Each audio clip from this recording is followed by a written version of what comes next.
everybody, it's Richard here, coming in with a video for this week. Now, I haven't been super active on YouTube. I think it's been a week since my last video, my thought of the week video, and I've been absolutely snowed under with work on these last few days. So if you've been following my channel, you probably thought I was like unemployed or something because I just sat out in Spain for a while. But yeah, it's been super busy this week, so apologies for the lack of activity. I'm sure everyone on here probably already follows me on Instagram. If you don't, check out at Richard_Dixon_investor. I'll link it below. I'm a lot more active on there day to day. Today is the 10th, let me just double check that's correct. Today is the 10th of September, which means today is World Suicide Prevention Month. So to be clear, I don't have a story that goes alongside this topic. You know, I'm not sharing something that is, you know, personal to me. I will be honest, have never struggled with depression to my knowledge.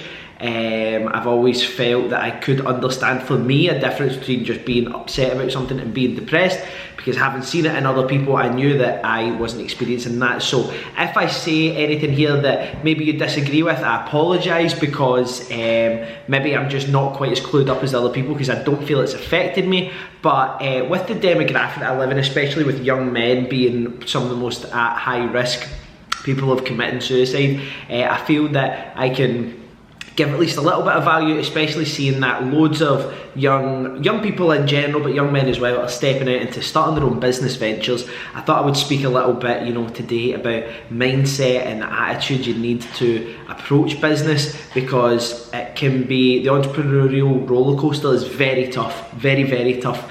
And I think if you were to mix that in with, you know, being someone who suffers with depression, I would have probably folded by now and not been able to handle the pressure. So these are just some tips, some things I like to keep in mind, that if you're someone who maybe, even if you're someone who doesn't have any problems with mental health, there's some value to take from these different tips. Just to be clear, what I'm actually trying to achieve with this video is, you know, the audience I have, predominantly male, I think. When I look at like my Instagram account and stuff, I don't want to see young people going into business doubting themselves, basically failing before they've started, because that could be the thing that proverbially pushes someone kind of over the line, you know. I would hate to see that happen, because the mindset required for business is, in my opinion, very specific, and there's some traits that all good business owners have. I wouldn't even consider myself a good business owner yet, in comparison to the guys I know and work alongside. But yeah, I just want to make sure that I'm giving as much information to the young demographic that follow me, so that when you get into business, you're causing yourself no undue stress, because when you take other factors of your life and put them into the same kind of situation, that could be very, very overwhelming. I'll run off 5 tips here. That's what I'm going to do, and I'm just doing this off the top of my head. I've got nothing written down here. As you can see, I've just got my phone. So tip number 1, be prepared for business to be very, very, very hard. And that comes from someone who has done this all very quickly. I know people who have spent 10, 15 years in business and only got to just where I am now, and it's only taken me, you know, 2 or 3 years. Prepare for the hardest grind of your life. One of the things you need to remember is, generally, for most young people especially, business has to overlap your own job. If you feel that, you know, where your headspace is at, or just your life in general, if you have kids or whatever, you can't physically handle, you know, working during the day, going to the gym or whatever other stuff you do, playing football if you play for a football club, and doing business at night, this maybe isn't for you. And like I always say, you know, entrepreneurialism and business ownership, like true business ownership, isn't for everybody, and that's half the battle. Now, that's not to encourage a defeatist attitude, but only you can really decide whether your lifestyle can accommodate a business, or whether what you want to do as a business is something you're passionate about and all that kind of stuff. But what you need to understand before you step into this is that this is going to be very tough. The problem with business and emotion together is that you don't go from a medium position to a low position. It always feels like you're going from somewhere very high to very low. The way I describe it is, some days you could feel like you've won the lottery at 9 in the morning, and then by 9:30 you could feel like someone's just phoned you and told you your mum's dead. You know, like it's the swings in emotion in business is so hard. I've had days where I've had money land in my bank and go out just as fast through issues and other refurbishments or whatever, and it's a hard feeling to deal with. If you don't feel you're equipped just now to deal with that, or you're going through any processes to, you know, help your mental health, definitely give that your utmost attention and your passion going forward until you're in a better position of headspace to move forward and give your business all your free time focus that you can. Tip number 2, whether you believe that you can or you can't, you're right. So, what do I mean by that? If you're someone who sits there today, like myself, and says in your head, unconsciously and out loud to other people, this is what I'm doing, I can achieve this goal and I will do it.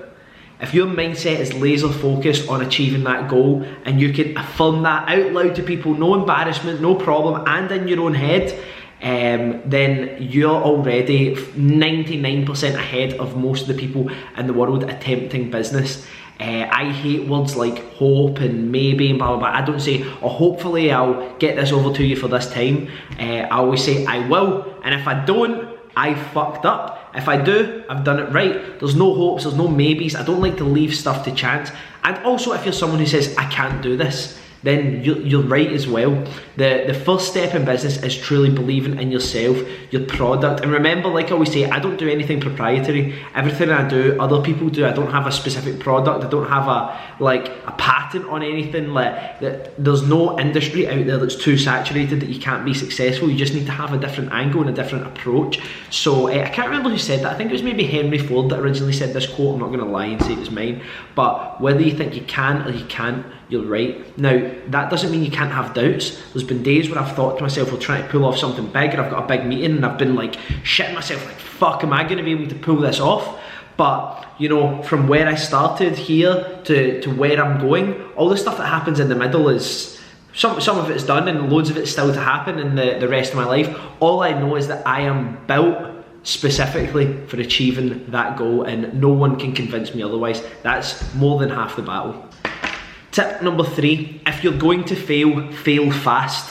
Now you might be thinking, what the fuck, why would I want to fail fast? Now one of the biggest problems I find with people in business is they drag stuff out. So take for example, you know, independent clothing brands or personal shoppers or just any business. You'll see it on Instagram a lot. People that launch a business, you know, share it on their personal profiles. I've started this business. You go, you look on, there's no photos on the business's Instagram account. You check back 6 months later, there's still none. They've given up already. Now, what I always like to do is approach something, a new venture, with absolute 100% ferocity. Now, I don't mean that in an aggressive sense, but give it as much as you can. You, whatever team you've got around you, just really laser in, focus on that, give it as much time as possible. What that means is, if the proof of concept is there, it's going to be proven a lot faster, because users will start using your product or purchasing your product or whatever it is, like specific to your industry. And if you put all that time at the start, saying in a 6 month period, and it doesn't work and you're losing money and you know that the demand isn't there through your market research, you've failed fast and can now move on. If you cling on to a business that you're half passionate, half working in for, you know, 2-3 years, and then you realise it's failed, you know, you might be, to me that's even more disheartening. Yes, it's disheartening putting a lot of graft into something in a small period of time and realising it's failed. But you know, like, I've had multiple businesses already. I'll invest in more, I'll start more in my life, and I'll probably have involvement with 20, 30 plus businesses in my lifetime. If it took me 2 or 3 years a time with each of those businesses, you know, I would be 60 years before I found the stuff that actually worked. So if you're gonna fail fast. Don't aim to fail, but a good business person is always able to understand when they're pounding a dead horse. Tip number 4, out with your business associates within that business. Do not speak to anybody about what you want to do with your business. So when I talk about associates, that could be mentors, advisors, people who are in that business as shareholders with you, your business partner, whatever the dynamic of that business is. The people you do not want to speak in depth about your business to are your family, your friends, even sometimes your partner, people who do not have appropriate experience or understanding of your business going forward. Now, one of the things I used to do was get really excited and tell people, oh yeah, I've got this deal coming up, or this idea, you know, we're selling this, we're doing this, we're doing that, and I'd tell them all this kind of stuff, and there would be one negative person, oh, you sure that's going to work? Oh, that doesn't sound right. Are you sure that's what you're making off that? Nah. And then because you're so excited, you're rattling over your numbers, you're not getting stuff right, and people speak doubt into your mind. Now, with your family, to be perfectly honest, I do have very supportive parents, and I tell them a lot of what I do, just not paint the full picture, you know, because stuff that I perceive as not too risky, they might perceive as very risky because they don't have an understanding of the industry I'm working in or whatnot. So you don't need to go and say, oh, I've bought a house in this area and I'm going to flip it and I'm going to make 20 grand, I'm going to blah, blah, blah, blah, because the answer might be, oh, that area? Oh, I had a friend there in the 80s and they get fucking robbed. Oh, you shouldn't have bought there. That's a terrible idea. And even though that person, whether it be your mum, your guardian, your dad, whoever, they have, in this hypothetical situation, they've never invested in property or whatever your asset class is or your business, you're then now scared because someone you respect is speaking doom towards your business. This also goes back to the fail fast thing. If you're gonna fall on your sword, fall on your sword. You can come back from anything in business. The largest debts, you know, I know guys that have got crazy amount of debt that they have to leverage for the business to function, and they make it work. So yeah, don't share too much. You can, you know, provide people with pieces of the jigsaw, just don't provide them the whole thing. One, there's always going to be people out there that will want to steal your business ideas. Competition is good. If people come and try and copy your product, it means that you're doing something that works, but you don't want to bring it unnecessarily. Try and keep as much to yourself as possible, not in a secretive sense, but just to protect your ideas, to protect your own mental health as well, because having people constantly tell you that you're not going to do stuff or that's not achievable is very, very, very disheartening. But sometimes you can only blame yourself if you're the one sharing all that information consistently with those parties. Tip number 5, right, and this isn't so much a tip, it's probably more like a quote like the other one. Discipline weighs ounces and regret weighs tons. If you look at my hands here, I don't know if you'll be able to, I can't actually bend this wrist full around because I broke it. You see it says discipline here, and this wrist says regret. So what do I mean by that? Now, I remember reading some like fucking writing by someone over in the States who had taken notes from people who were on their deathbed. So what do you want to say about your life? Have you got any regrets? And everyone is going to die with regrets for sure, but it's about how to mitigate that. Now, I get up at 6 AM every day, go to the gym, then start work straight after it. Is it hard? Yes. Some days do I not want to do it? Yes. Do some days I rock up late on occasion? Yes.